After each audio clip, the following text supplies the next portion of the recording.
Raquel, bienvenida. ¿Cómo estás? Muy bien, muchas gracias por invitarme. Bueno, vamos a iniciar la sesión de hoy. Estamos con la diseñadora de interiores, Raquel Quevedo Roldán. Ella es directora también de Marketing e Innovación del Comité de Innovación y de Sostenibilidad de LAM.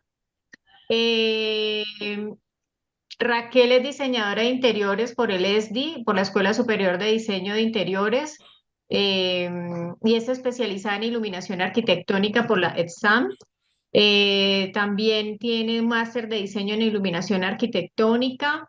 Tiene una formación también en un Executive Master Business Administration, máster en innovación y emprendimiento por el Business School de la Universidad de Barcelona. Tiene posgrados en diseño de escenografía y arquitectura del espectáculo. Tiene más de 15 años de experiencia en el campo de la iluminación, desarrollando trabajos, pues obviamente lumínicos. Bueno, Raquel, tienes todo un bagaje supremamente interesante y supremamente importante para compartirnos. Y bueno, hay muchas caras nuevas que tenemos en esta sesión de hoy, lo cual me alegra muchísimo que se sigan uniendo. Eh, ¿Y qué es lo que estamos haciendo durante todos estos procesos? Porque también pedimos que conectemos cámaras, porque siempre va a haber un evento presencial donde nos vamos a encontrar y cada año estamos, estamos conociéndonos y estamos aprendiendo y a través de inspirarnos, de educarnos y conectarnos es que vamos a lograr la transformación y ese sentido de profesión que es lo que realmente estamos buscando. Entonces, bienvenidos a todos. Raquel, bienvenida. Tienes una audiencia maravillosa el día de hoy y bueno, qué rico que nos acompañas y muchas gracias por estar con nosotros a ilustrar este público que está ávido de información. Bueno, muchísimas gracias. Muchísimas gracias a todos los que os habéis conectado y a todos por este interés en la iluminación. Espero que, bueno, pues lo que vamos a compartir en la presentación os resulte interesante. Eh, como comentaban, ¿no? Yo soy directora de marketing, pero mi bagaje es técnico, soy interiorista y especializada en iluminación desde hace 15 años y justamente a mí lo que me atrapó de la iluminación fue justamente la capacidad que encontré en la iluminación de poder mejorar la experiencia de las personas, ¿no? Entonces, voy a compartir ahora mi pantalla. A ver.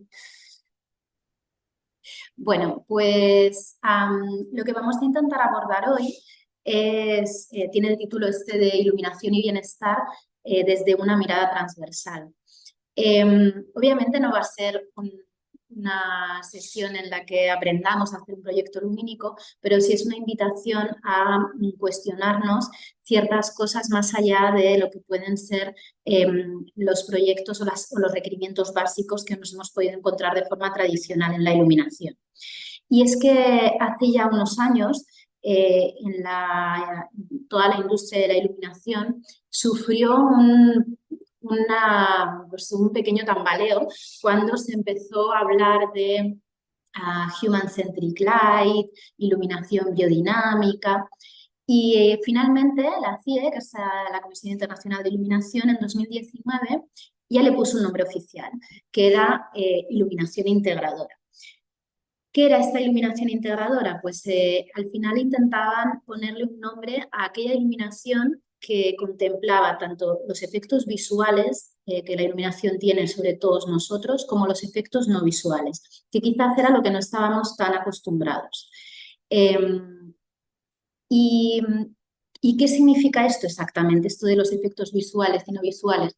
A mí me gusta hacer un poco el paralelismo como de una pirámide de Maslow, ¿no? Que tenemos como unas necesidades básicas que quizás serían estas necesidades, estos impactos visuales que tiene la iluminación en cada uno de nosotros.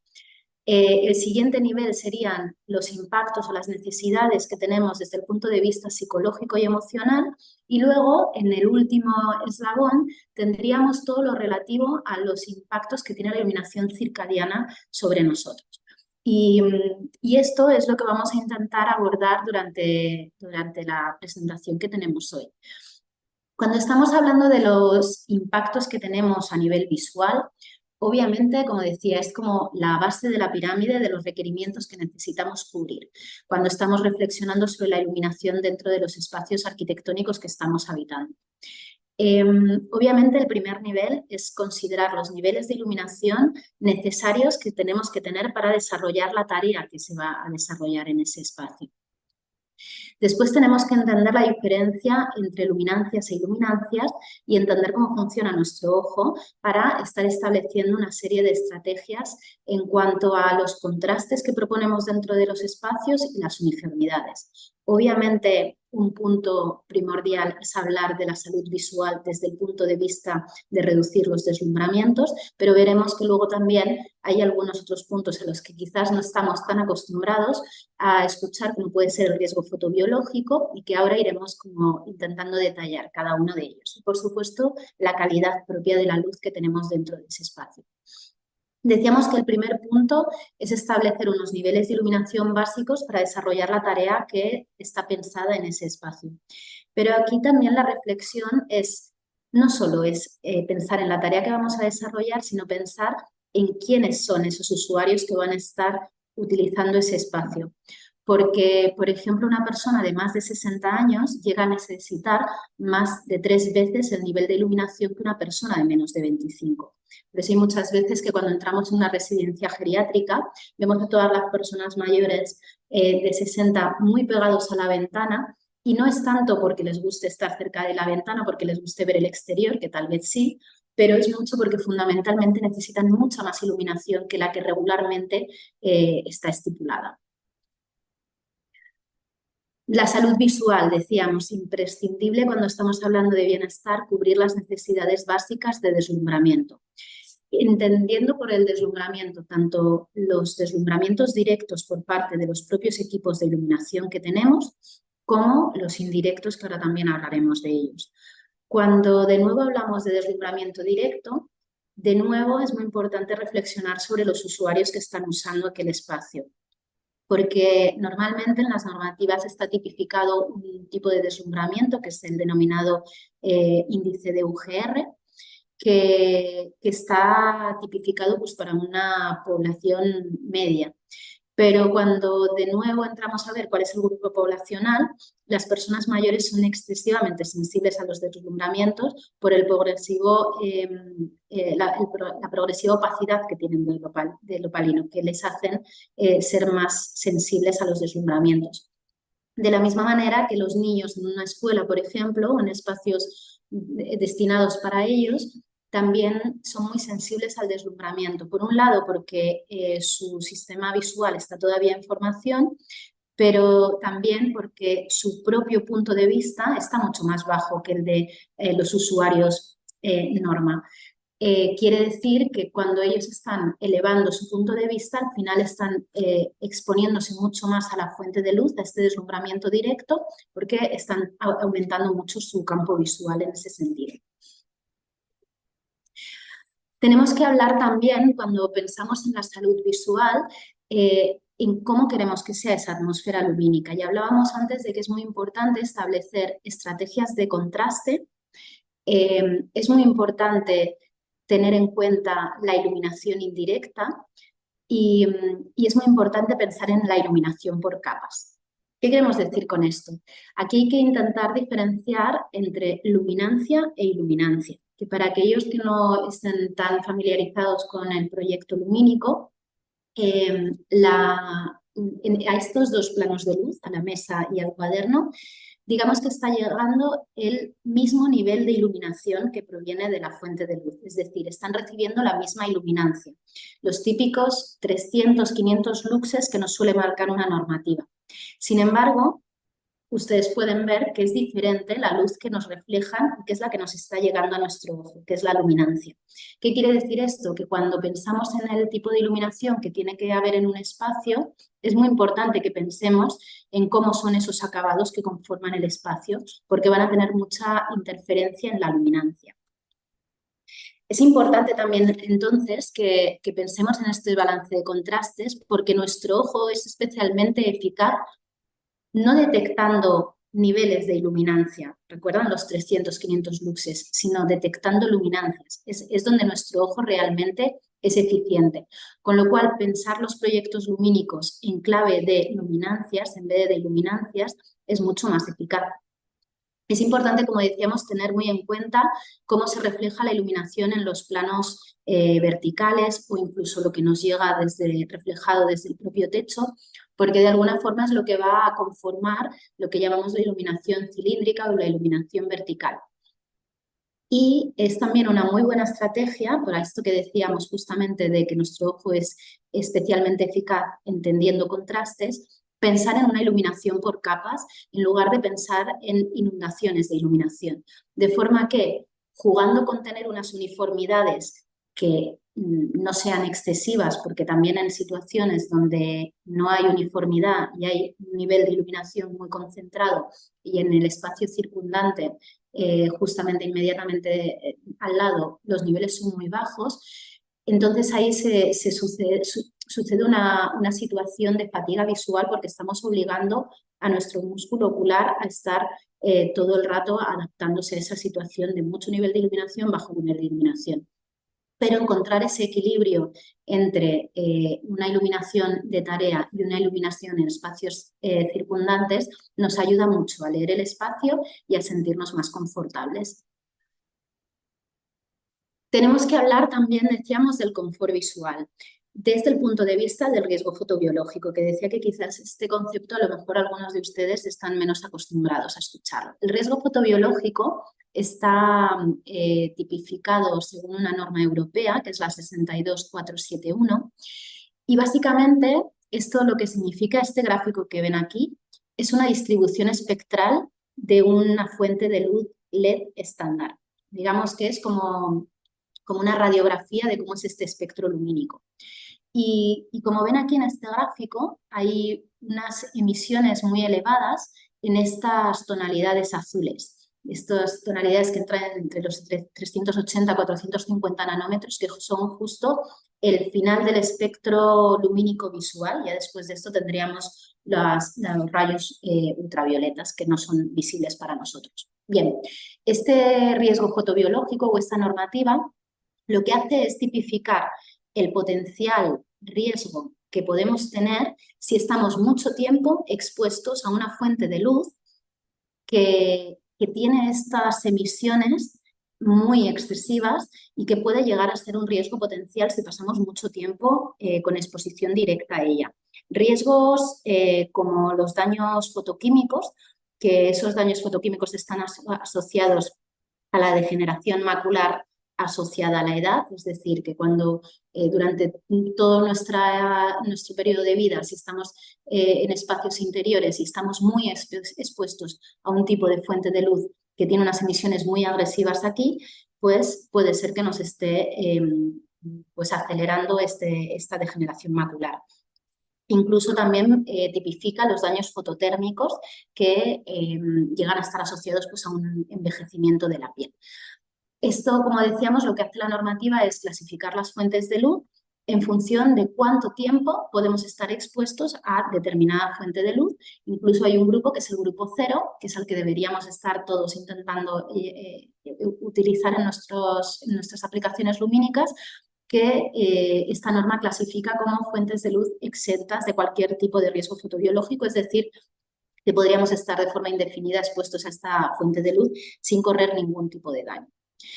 Como decíamos de nuevo, bueno, pues efectivamente también hay que pensar en esta población sensible, decíamos personas mayores que están más expuestas o que pueden ser más propensas a este daño macular, y también a los niños por debajo de los 12 años especialmente, porque pensemos que cuando un niño o un bebé nace, su ojo tiene el 65% del tamaño de un ojo adulto. Es decir, que su campo, o sea, su sistema visual todavía tarda unos años en terminar de alcanzar la madurez. De hecho, hay algunas normativas, por ejemplo, aquí en Cataluña, en el que se indica que para espacios de lactantes obligan a que toda la iluminación sea indirecta, justamente para evitar esta exposición directa de los ojos de los bebés más pequeños en este tipo de espacios, ¿no? Cuando hablamos de calidad de luz, también tenemos que hablar obviamente de la reproducción cromática, que es la capacidad que una fuente de luz tiene para estar reproduciendo de forma fidedigna los colores y que obviamente tienen mucha influencia en nuestra sensación de confort y bienestar en un espacio. También es muy importante hablar del flicker de las luminarias o de las fuentes de luz. El flicker al final es un parpadeo que tienen todas las fuentes de luz, que es imperceptible para nuestro ojo, pero sin embargo sí que nuestro cerebro lo está registrando.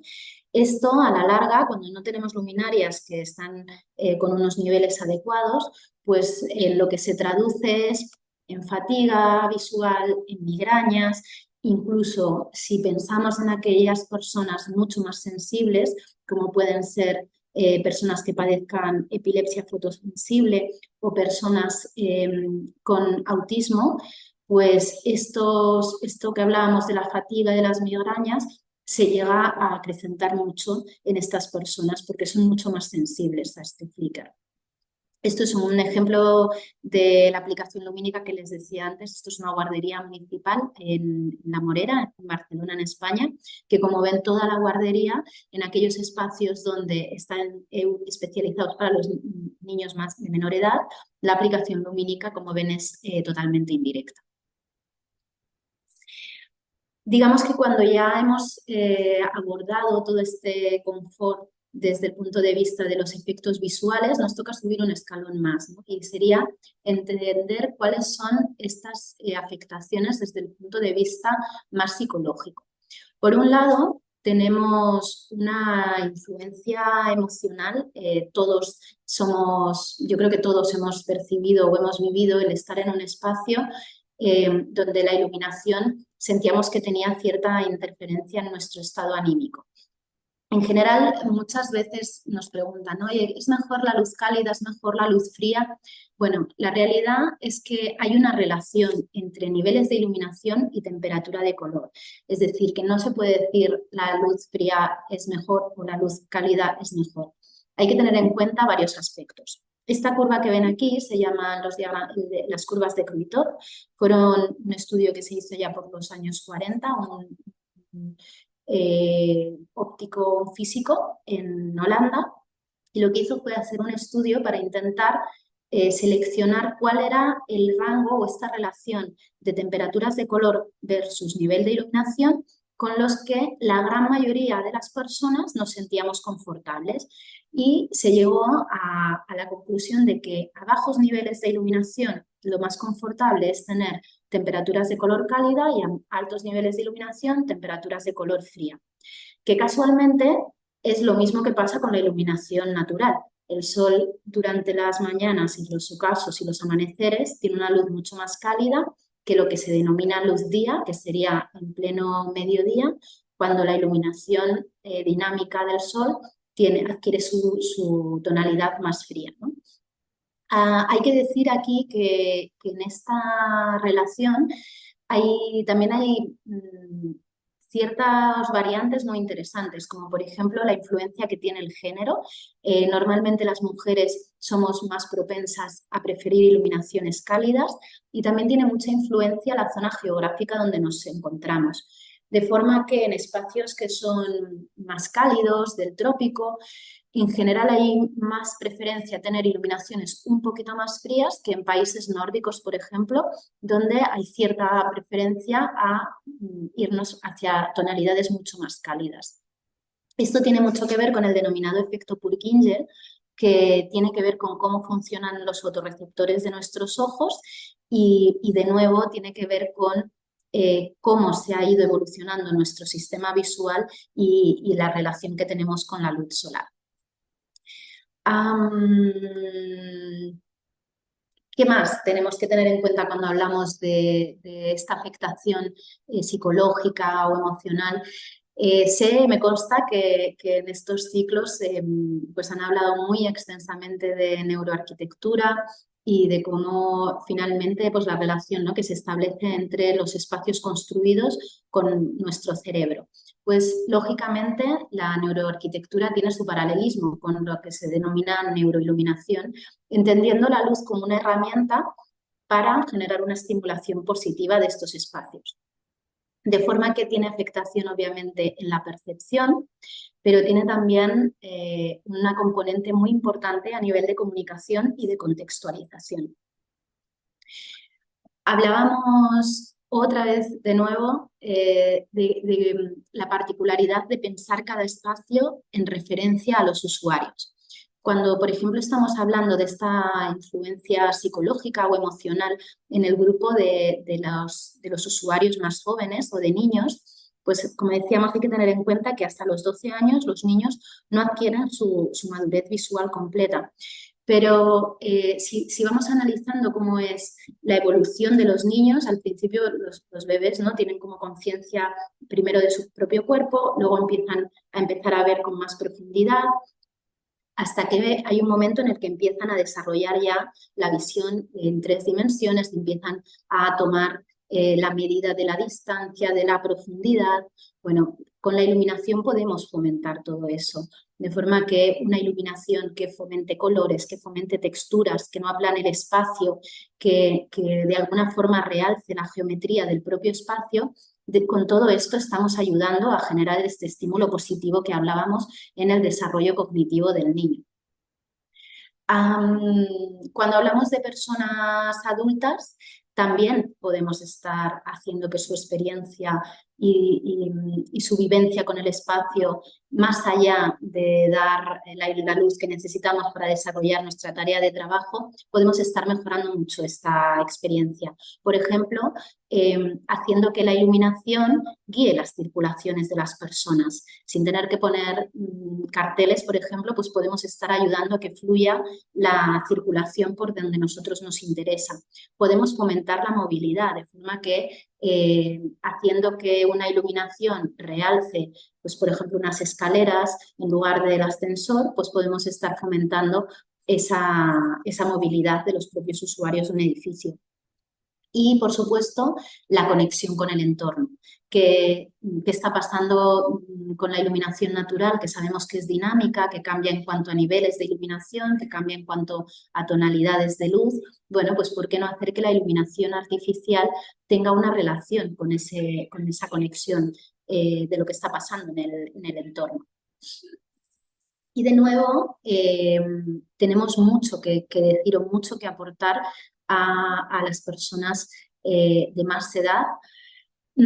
Hay un proyecto desarrollado en Australia que es el DEEP, es el Dementia Enabled Environment Project, que lo que hace es establecer un estudio sobre unas guías sobre qué criterios de neuroarquitectura se pueden estar implementando en los espacios para mejorar la vida de usuarios con demencia senil o con Alzheimer. Si de nuevo tomamos todo este estudio y vemos cómo la iluminación puede fomentar esas estrategias, pues nos encontramos con ciertos aspectos muy positivos y que la iluminación tiene mucho que decir. En este proyecto, en esta guía de diseño de espacio, se habla del buen acceso visual al entorno, que mejora mucho la confianza de estas personas. Se trata de ver y ser visto. Obviamente la iluminación aquí tiene muchísimo que hacer, ¿no? Si podemos estar haciendo que las personas lean bien el espacio donde están, que detecten bien dónde están las salidas, dónde están las vías de circulación, que ellos tengan un buen campo visual para que si hay alguien que está acercándose desde lejos, pues que ellos lo puedan reconocer, que haya una buena iluminación vertical para que sea más fácil reconocer los rostros de las personas. Todo esto es posible implementarlo. Es posible y además es muy fácil implementarlo si reflexionamos sobre ello cuando estamos pensando en la planificación de iluminación. Decíamos aquí de nuevo, realzar las vías de circulación para fomentar esta movilidad, reducir los estímulos innecesarios que desvían la atención. Hablábamos antes de lo sensible que son las personas mayores a los deslumbramientos o los parpadeos. Pues de nuevo, para este tipo de personas es todavía más importante intentar eliminar cualquier tipo de estímulo innecesario y, por otro lado, fomentar los estímulos positivos. Decíamos también que se puede mejorar la experiencia cognitiva a través de la iluminación de los espacios, pues de nuevo, ¿no? Haciendo que como igual que hacíamos en las escuelas, ¿no? Pues mejorando que se vean las texturas, que realcen los colores. Todo esto lo podemos volver a aplicar en estos espacios para fomentar la actividad de estas personas, para fomentar la interacción entre ellos. Y había otro tercer punto que era el de la contextualización. Este es un esquema de un artista austríaco que se llama Friedrich Wunderwasser, y espero haberlo dicho bien porque el austríaco y yo no nos llevamos muy bien, que se llama La teoría de las 5 pieles. Para este artista decía que el ser humano tenía 3 niveles de pieles, ¿no? Estaba su propia piel, su propio entorno, la arquitectura, su entorno natural y por último el de la tierra. Bueno, esto lo he traído porque esta idea de entender la arquitectura como una piel del ser humano que está habitando ese espacio, este concepto de envolvente, tiene mucha influencia en cómo de forma tradicional nosotros nos hemos estado relacionando con la iluminación.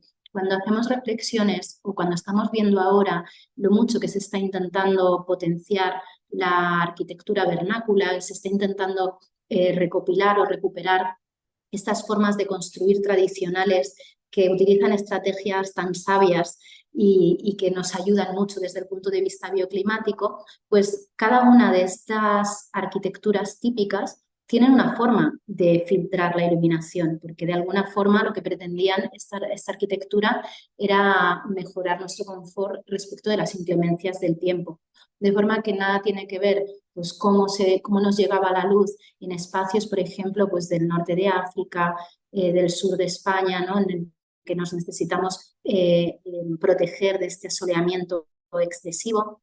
¿Qué pasa en una arquitectura oriental donde estos grandes tejados para proteger de las lluvias torrenciales hacían un estado de penumbra, pero por otro lado captaban la iluminación a través de estos paneles translúcidos? La iluminación obviamente es como nos llega tamizada en un sitio y en otro, es muy diferente, y nada que decir si pensamos en cómo la arquitectura nórdica con muy pocas horas de luz solar lo que trata es de incorporar toda la luz que pueda durante el día y maximizarla a través de esta reflexión dentro de los espacios, pues fomentando estas tonalidades muy claras, muy blancas, ¿no? Bueno, esto también es un punto a reflexionar cuando estamos pensando en la iluminación artificial, ¿no? ¿Por qué no hacer también, pensar en, ¿no? como poco cómo es esta relación de forma natural? Y por último, ya llegamos al último de los eslabones de esta pirámide, que sería toda la influencia de lo que llamamos iluminación circadiana y que tiene que ver con esta influencia sobre los ciclos circadianos, sobre nuestro reloj biológico. Esto, de hecho, decíamos que en 2019 la Comisión Internacional de la Iluminación estableció esta denominación de iluminación integradora. ¿Por qué justo en ese momento? Bueno, ya se hablaba desde hacía mucho tiempo, ¿no? Y ya teníamos todos esta percepción de la influencia que tiene la iluminación sobre nuestras sincronías, nuestros estados anímicos, pero fue en 2017 que el Premio Nobel de Medicina recayó sobre 3 médicos por el trabajo que habían realizado en cuanto a dar sobre el conocimiento del mecanismo molecular que controlan este reloj interno nuestro. Y se vio que tenía mucha relación efectivamente con la iluminación. Al final, este reloj biológico lo que hace es, como vemos en este esquema, es regular un poco toda nuestra actividad corporal desde que nos levantamos. Empezamos a segregar cortisol, que es, digamos, una hormona que lo que nos hace es ponernos predispuestos a la activación. ¿Qué conlleva esta secreción de cortisol? Pues aumento de la presión arterial, nos prepara para estar más alerta, nos prepara una buena coordinación, a que tengamos tiempos de reacción muy rápida. ¿Y qué va pasando según llega el momento de ir a descansar, ¿no? Pues que todo esto que ha estado pasando durante el día, que son procesos de activación y que responden al sistema nervioso simpático, llega un momento en que nuestro cuerpo lo que necesita es regenerarse. Para eso necesita dormir bien. Y para eso lo que necesita es que el sistema nervioso parasimpático pues le dejemos hacer su trabajo, y para eso lo que necesitamos es que estemos descansando, ¿no? Cuando empezamos a entrar en este momento más propicio al descanso, lo que pasa es que nosotros ya hemos dejado de generar cortisol y hemos empezado a generar melatonina, que es lo que nos va llevando a nuestro cuerpo a entrar en este estado de descanso, de sueño profundo, para dejar hacer su trabajo de regeneración al propio cuerpo. Cuando nosotros alteramos ese ciclo natural, empezamos a tener pues desincronizaciones, empezamos a dormir mal, a tener mal descanso y empezamos a tener problemas de salud. Problemas de salud como, por ejemplo, se ha llegado a decir, bueno, de hecho ayer estábamos en una charla en la que había médicos y daban evidencias de que una mala sincronía desde el punto de vista circadiano pues hacía más propenso a poder, por ejemplo, tener pues hasta problemas de obesidad y demás. Alejandro levantó la mano. Sí, Sí, Se me ocurre una pregunta por algo que escuché hace poco, justo cuando mencionaste el tema de melatonina. sí. Eh, Escuché o leí, no lo recuerdo, que una luz roja en una intensidad adecuada por los primeros minutos del sueño te ayuda a conciliar el sueño y activar la melatonina aún más que la simple oscuridad. Eh, ¿Sabes algo de eso? ¿Qué tan mito, qué tan cierto es? Mira, yo también lo he escuchado mucho y soy un poco escéptica, porque cuando entiendes cómo es tu generación de melatonina, o bueno, tu generación de cortisol barra melatonina, ves que no es una cosa que sea de efecto inmediato. Es decir, tú necesitas estar un tiempo bastante, bueno, pues bastante continuo para que todo esto empiece a sincronizarse. Quiere decir que yo dudo que simplemente con estar unos minutos con una luz roja tu cuerpo sea capaz de empezar a generar melatonina tan rápido. Yo, por lo que yo he leído y por lo que yo sé, tiene mucho más que ver con todo lo que te lleva pasando durante el día. De forma que si tú has estado sometido a una iluminación con una estimulación circadiana muy, muy alta durante todo el día, incluso horas antes de dormir, por ejemplo, este certificado WELL, que es muy importante porque generó un hito para nosotros, porque fue el primer estándar de edificación que empezaba a hablar de diseño de iluminación visual y de diseño de iluminación circadiana. Hasta ahora no había ningún estándar que recogiera estos dos diseños de iluminación.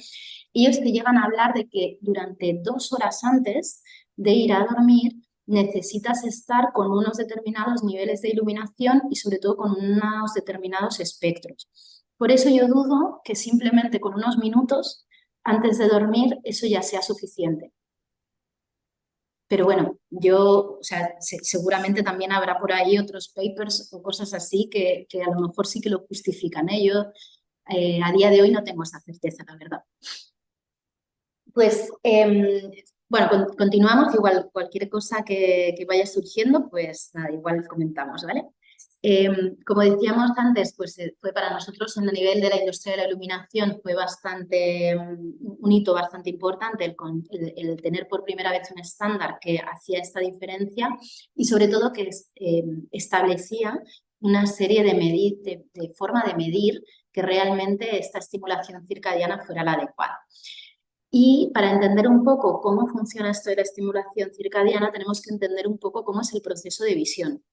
Nosotros a nivel de visión hay tres fases, ¿no? Está la fase óptica, que es puramente la de recibir la luz a través de nuestro sistema visual, la fase química, que es donde empiezan a entrar en funcionamiento estas segregación de hormonas, y luego la fase neuronal, que es que hacen estas hormonas con los mecanismos neuronales.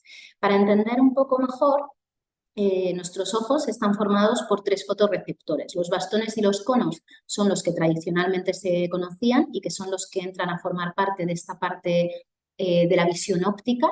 Los bastones son los que están, para quien no lo sepa, los bastones están especializados en ser capaces de ver incluso en niveles de iluminación muy bajos, mientras que los conos lo que hacen es que necesitan más nivel de iluminación para estar activos, pero son capaces de reconocer los colores. Esta es la diferencia que hay entre visión fotópica y escotópica. Y un ejemplo que todos nosotros tenemos a la mano es cuando entramos de noche en un espacio o estamos en cualquier sitio de noche, somos capaces de ver formas y somos capaces de ver movimiento, pero no distinguimos bien los colores.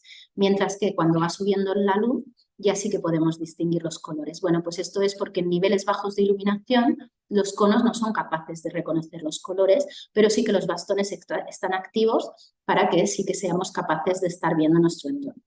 Pero decíamos que se descubrió un tercer tipo de fotorreceptor ubicado en nuestros ojos, que se llaman las células ganglionares intrínsecamente fotosensibles, y que fundamentalmente están ubicadas en la zona baja de nuestros ojos, en lo que se denomina la zona nasal.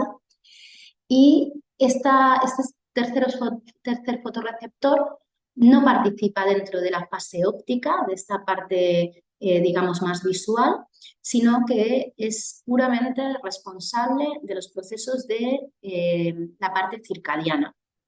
Lo que hacen estas células ganglionares es que realmente se activan con una determinada luz que ahora voy a pasar ahora a explicar, pero para terminar un poco este concepto, hay que entender que las células ganglionares intrínsecamente fotosensibles son sensibles a una zona muy específica del espectro solar. Y aquí entramos a hablar de tecnologías. Antes veíamos este espectro de distribución espectral de un LED estándar, que sería algo como lo que tenemos aquí de nuevo, ¿no?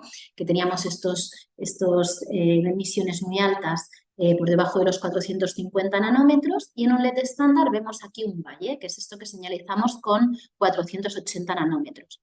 ¿Por qué es muy importante estos 480 nanómetros?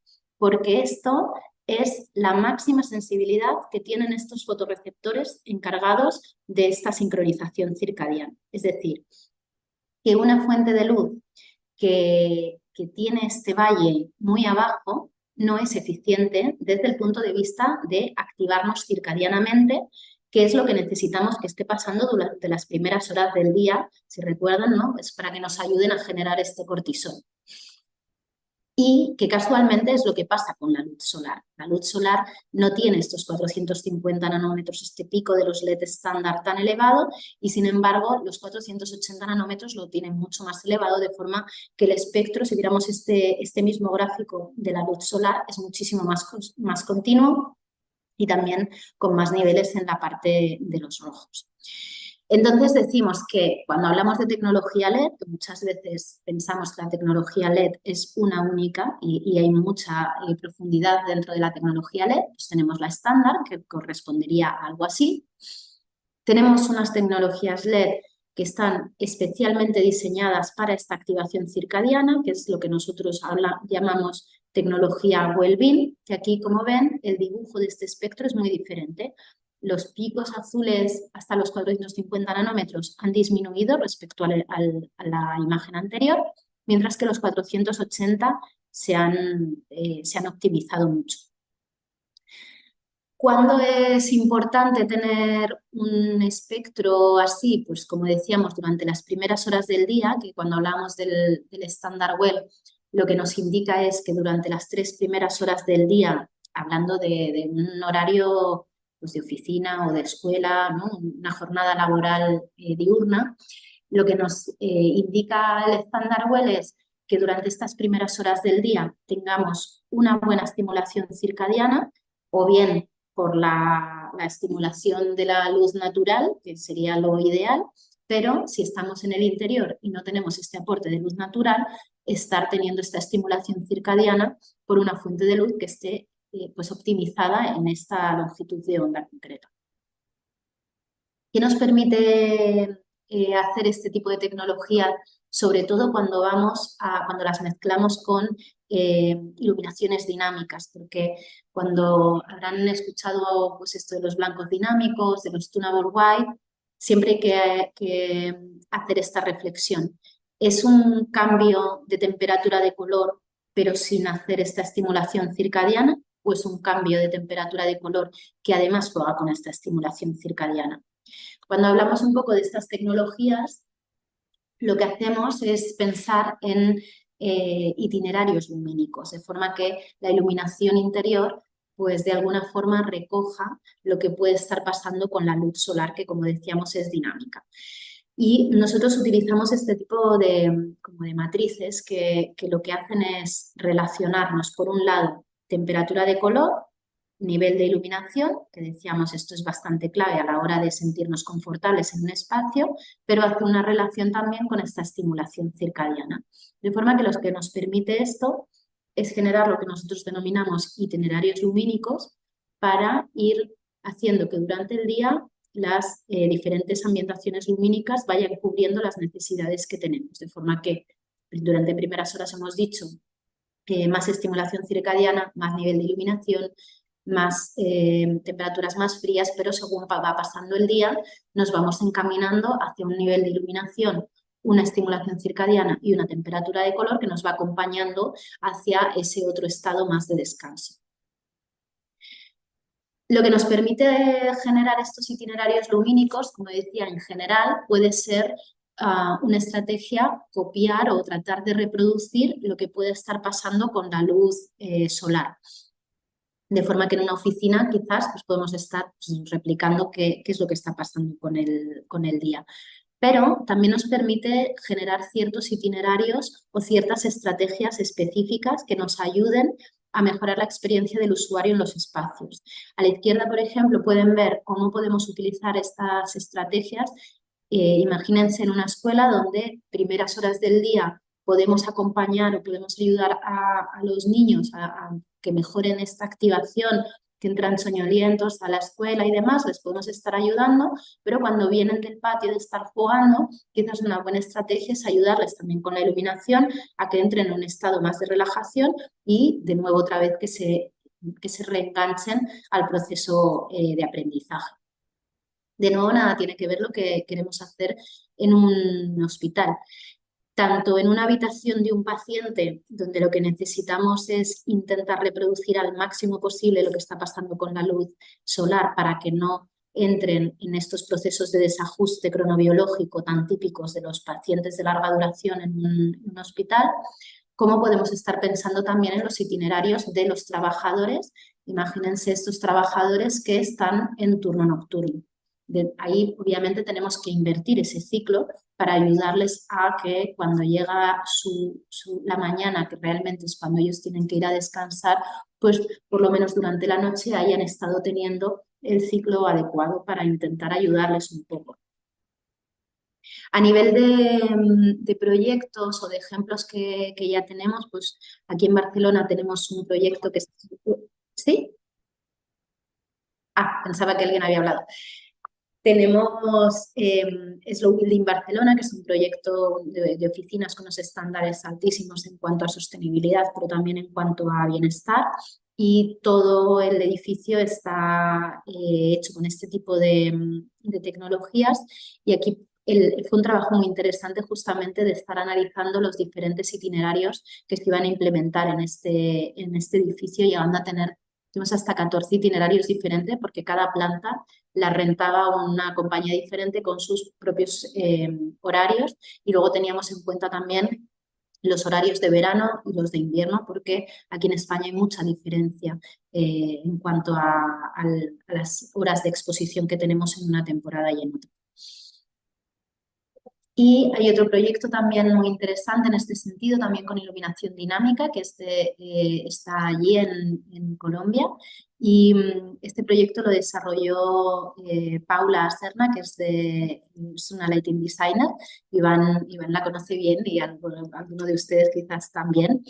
Y bueno, pues un proyecto también muy bonito de Paula, era para un preescolar y justamente aquí cómo se abordó este diseño lumínico, pues ella intentaba que la iluminación dentro de este preescolar fuera un elemento que fomentara el bienestar a través de esta sincronización, todo va con iluminación dinámica. Y también, como hablábamos antes, desde el punto de vista de neuroiluminación, que la iluminación fuera una forma de estimular positivamente los sentidos. de forma que se establecían pues iluminaciones o itinerarios. Por ejemplo, pues la luz de bienvenida, ¿no? Ella, por ejemplo, hace referencia a cuando los niños van a la escuela, no se quieren separar de los padres, entraban allí, una aula totalmente oscura. Bueno, pues cómo la iluminación puede ayudar a mejorar esa experiencia. Y luego también desde el punto de vista formal de la propia luminaria. Hacer una reflexión de que la propia forma de las luminarias tengan relación con el espacio y que les puedan servir incluso a los niños a ayudar a ubicarse. Oye, pues en esta zona es la iluminación de hexágonos. Esta otra zona es la iluminación circular y estos elementos geográficos, geométricos también les ayudaban a los niños. Aquí tenían un poco, bueno, pues cómo se diseñó estos diferentes escenarios. Y ya simplemente para terminar, pues Perdón. algunos.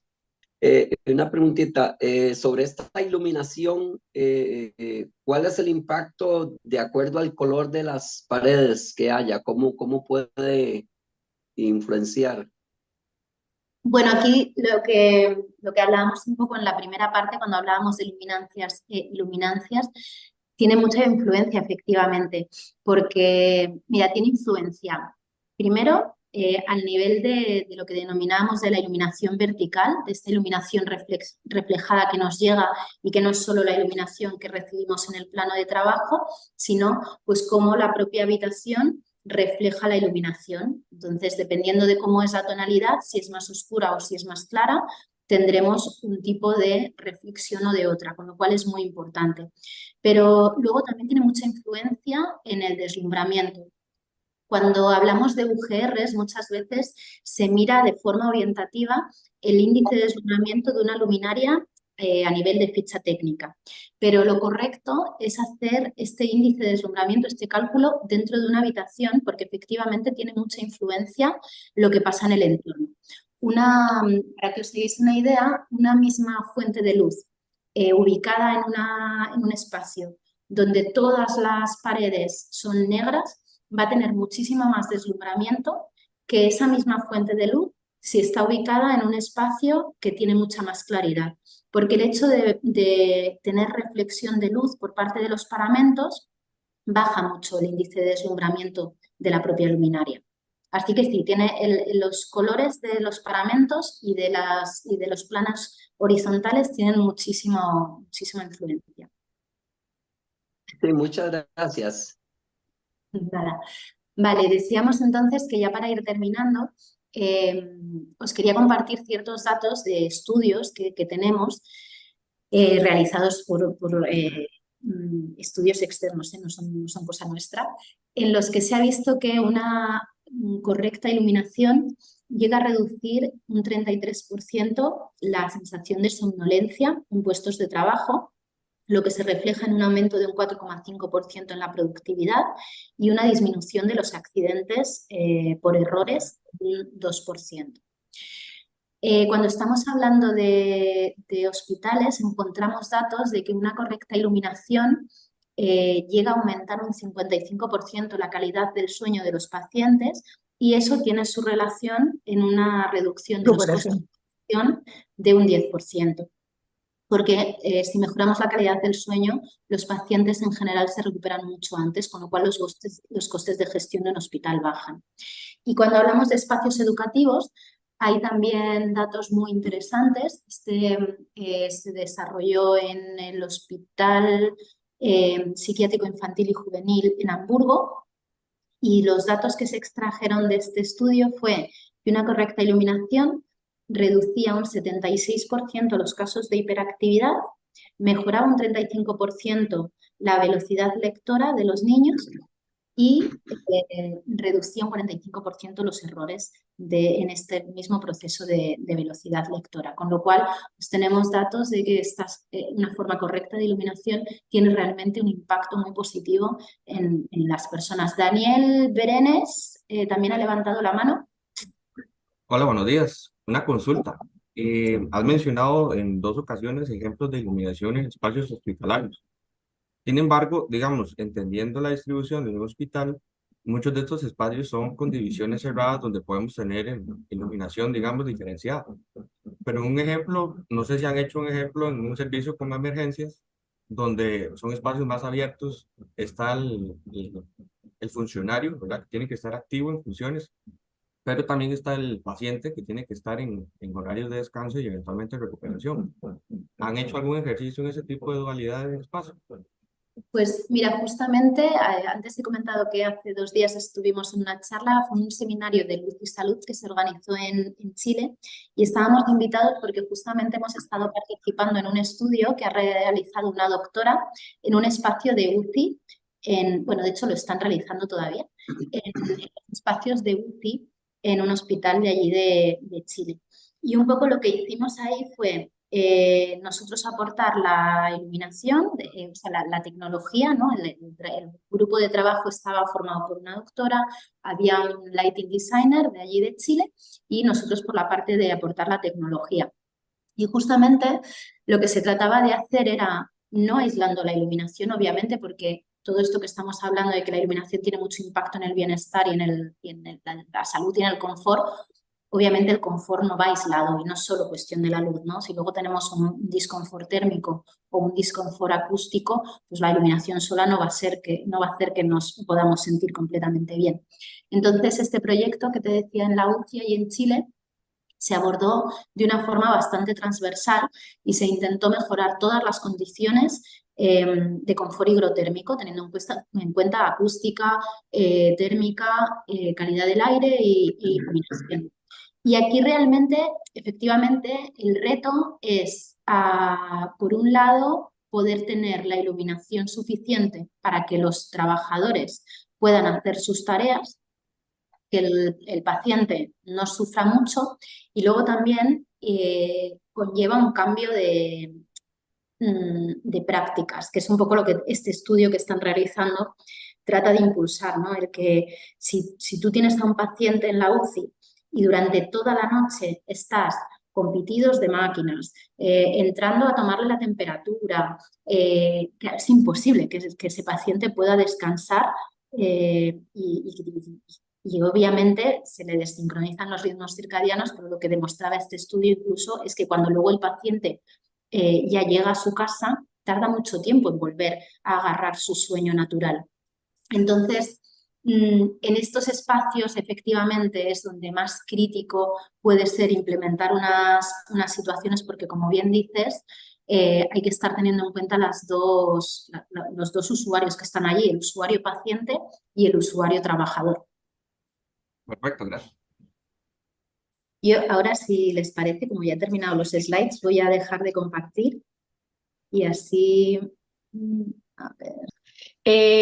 Bueno, muchísimas gracias a todos, bueno, a todas las caras nuevas que nos acompañan, bienvenidos y que sigan en este proceso, a las que siempre están con nosotros.